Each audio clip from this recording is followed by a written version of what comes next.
If you started playing Magic the Gathering back in 1994, this right here, see this little book right here? This book had all the rules for the entire game, everything you needed to know. Now, to see the equivalent of what the rules would look like by today's standards if they were printed in book form, this right here is what it actually is the equivalent of. Has Magic become too complex?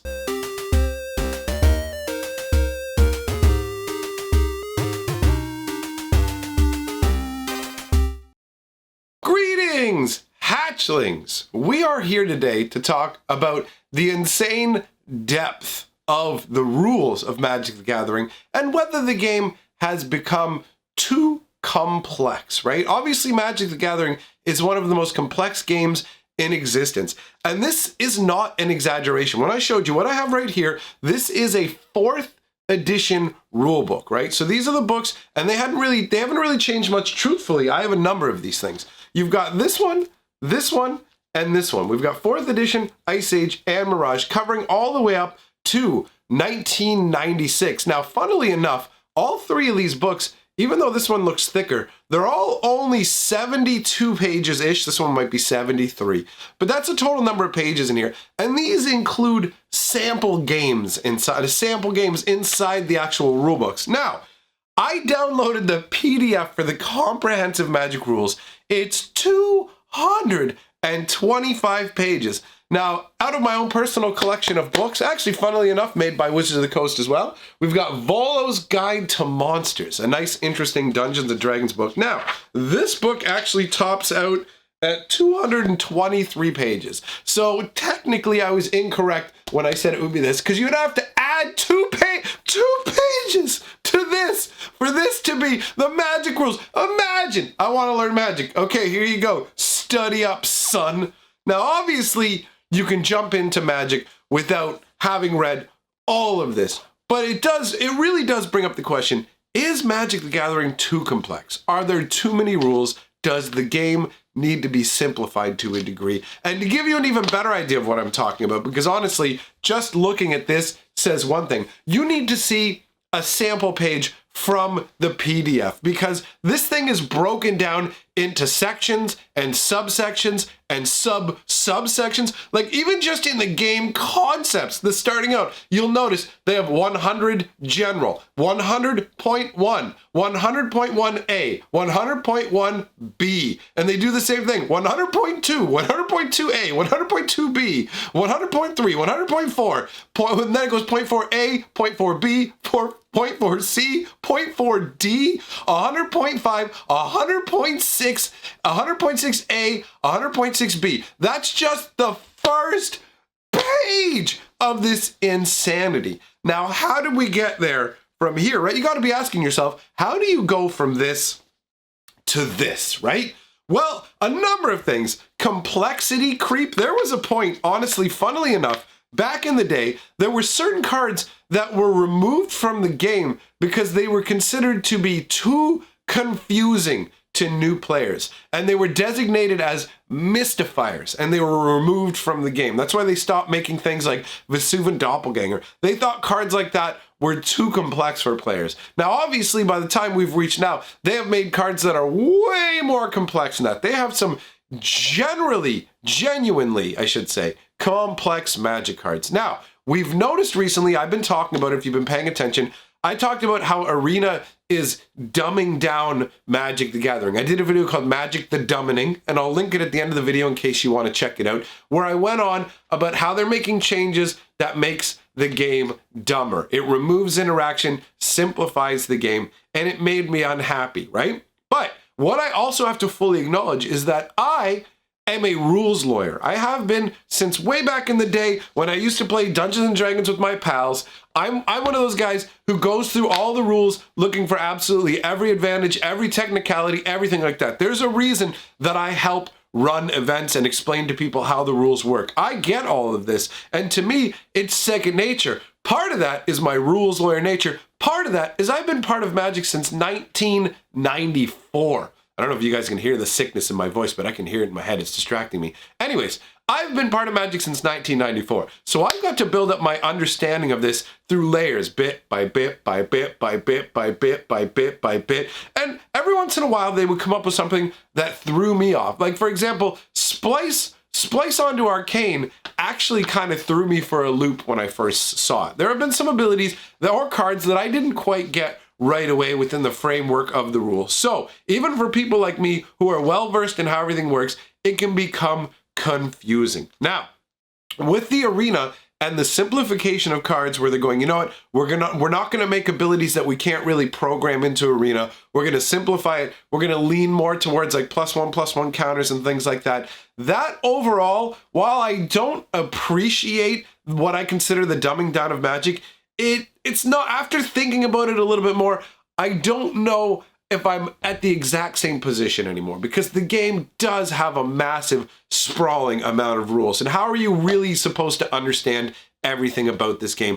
I think that there are very few people in the world who have a truly deep understanding of the Magic rules. Now, I'm sure there'll be people that want to contradict me in the comments and go, I know everything. I'm sure you do, and everybody is impressed. So go ahead and leave that in the comment section.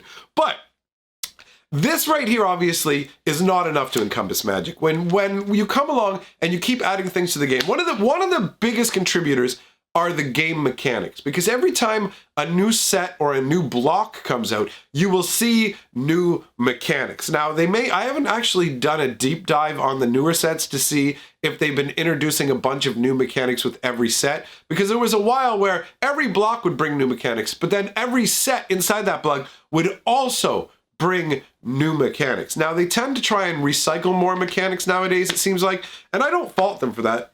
First of all, there's only so much design space that you have to begin with. And after a while, certain abilities will all start to kind of blend together. And you'll see an ability that you're like, I'm pretty sure I've already seen this ability. They've just given it a new name. Or like the most minute tweak where you're like, does that even really count as a new mechanic? Like, I mean, look at Morph and Megamorph. Really? Like, that's a new mechanic? Really? It's just Morph with a +1/+1 counter. So every set that's coming along, they're adding in these new mechanics. They release multiple sets a year. Magic's been out for 25 years now. So we've had hundreds of sets come out at this point, because you've got your like regular 3 releases a year, plus the extra sets they do, commander sets, all these things that bring in new abilities, and they have to cover the rule sets for these different styles and formats. All the questions that could come up are contained in the gigantic comprehensive style rules, which make it just absolutely almost impossible for most people to navigate. How are you supposed to deal with that? So there is a certain level where they do need to pull it back. Have we reached the point where Magic has become too complex? It can be pretty overwhelming for a beginner. I'll give Wizards credit in that with the new products they send out, they just give you like a little insert that says, here, here, here. And if you notice, they'll mention the upkeep phase, but it literally has nothing beside it, just upkeep and then a blank beside it, because like, you don't need to know about this. But when it comes to the comprehensive rules, they have to cover every single thing that could happen in the upkeep, all the different possibilities and rules clarifications. And the interactions between cards can be confusing enough that I get asked rules questions all the time. It is rare to make it through an event where somebody doesn't ask me a rules question. How does this work? How does this work? How does this work?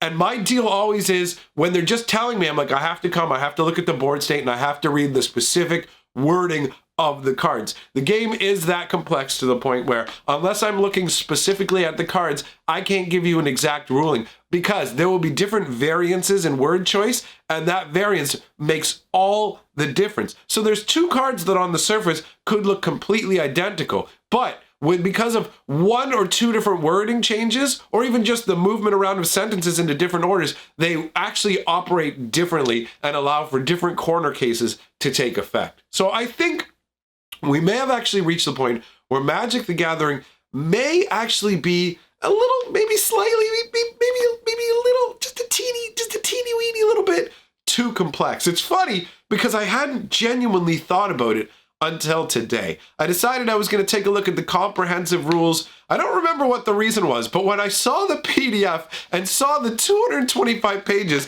I had just been, you know what, I'd been looking at these the day before on my bookshelf. So I think it just happened to be a nice confluence of events that made me go, oh my God. So yeah, a lot of the complexity just comes from the sheer amount of mechanics that they've added into the game, and then when you compile that with the sheer number of cards that you have. So you'll have cards with all kinds of abilities. On top of that, they basically, when it comes to keyword abilities, they'll explain the keyword abilities out on commons and uncommons, but rare cards that tend to be laden with more abilities don't have the room for reminder text to explain to you what the rules do. So you can have a card with 7 or 8 abilities. Look at Chroma, Angel of Vengeance. She's got so many abilities. And if you don't know what those are, some abilities are far more obvious than others, right? I mean, yes, you're gonna know what flying generally means. You're gonna be like, okay, it flies, I get it. Like, it can fly over things, cool, I get it.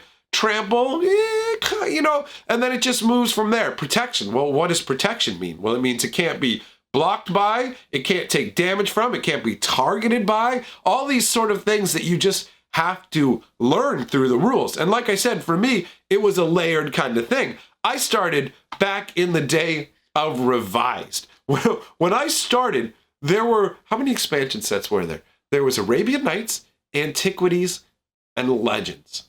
I started Magic the Gathering at the 3rd expansion. I actually got to purchase packs of Legends when they were available on the shelf. Now, granted, I only got to buy 3 packs, and they were only there for a day, but I do have the benefit of having built up my knowledge. I mean, Legends was the first time they even introduced multicolored cards. So for me, the game doesn't seem as complex because every stage has come along and just added to what I already know. But the idea of a beginner coming along and being like, think about it. Think about having to read, like, this is like you're going to sit down and read an entire textbook for like a course you're taking in school. That, you know what, in the end, I'm going to have to say that I think Magic may be a little too complex for its own good. Now, the good news is, if you're going to get into something like Standard, you're just starting out, you don't have to be overwhelmed by that fact because you only have to learn the last 2 years worth of cards and abilities and things like that, and then the basic rules of the game. So the basic rules of the game, that's like maybe a couple of pages. You don't have to worry about it. So on the like deepest level, yes, I believe that Magic has become too complex. But on the lowest, most shallow level, which is Standard, I believe it's totally easily manageable. And we can see this from the number of people who play it. Although granted, most of the events that I'm being asked questions are during Standard events. So there is certainly a high level of complexity. Magic the Gathering is not really a game for stupid people who don't like to think. You have to spend at least a little bit of time using the old noggin. But I personally am someone who genuinely enjoys complexity. That's why I like my King Cube and other things. I like a lot of interactions. Magic is great for feeding your brain. I'm not sure where I saw this, but I saw a quote somewhere of somebody saying, all the other card games are checkers, Magic is chess, but imagine chess with 25,000 different pieces that you needed to learn the moves for, because that is more akin to what it is. I mean, if you really want to boil it down, you could say maybe 5,000 different pieces, because a lot of creatures are going to be similar. You're going to have a lot of overlap in that regard. But either way, I just wanted to have this discussion, talk about complexity. There's one more thing I'll mention, but first, let's go ahead and check in with the hatchlings.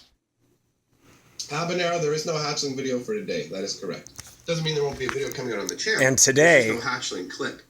Today particularly, forward, unique clips only. Together, we are the hatchlings. Gotcha, Mike. All right, well, to my hatchlings, how we're going to do it going forward is with the We Are the Hatchling videos, they're only going to be included if I have a brand new one. So if you like seeing the We Are the Hatchling videos and you want to be part of my videos, then by all means, send them in, because I'm not going to be recycling old ones to entice you guys into making new ones. I'm saying that's it. One go each. And it's worked so far because by mentioning that, I got 2 sent in today. So don't leave your fellow hatchlings in the lurch. Go ahead and make your We Are the Hatchling clip. And I'm going to be right back in a second with the list of people we're adding to the Golden Hatchlings. All right, I'm back. Not that you could tell I was even gone. I sound even more stuffed up, though, which is kind of crazy because it's only been like 30 seconds tops. Either way, gonna roll the golden scroll. The people who have my back on Patreon or through channel memberships really appreciate what you do to help me out here. So on the Patreon side, we're welcoming Heel and Peel. And on the channel membership side, we're welcoming Daniel Millen and Crystal Star. Thanks for joining up, my friends. Glad to have you amongst the Golden Hatchlings. And to everyone I say, let me know what you think about Magic and complexity down in the comments below. thanks for being here, and I shall see you guys tomorrow unless this illness takes me down. Hail to the king, baby!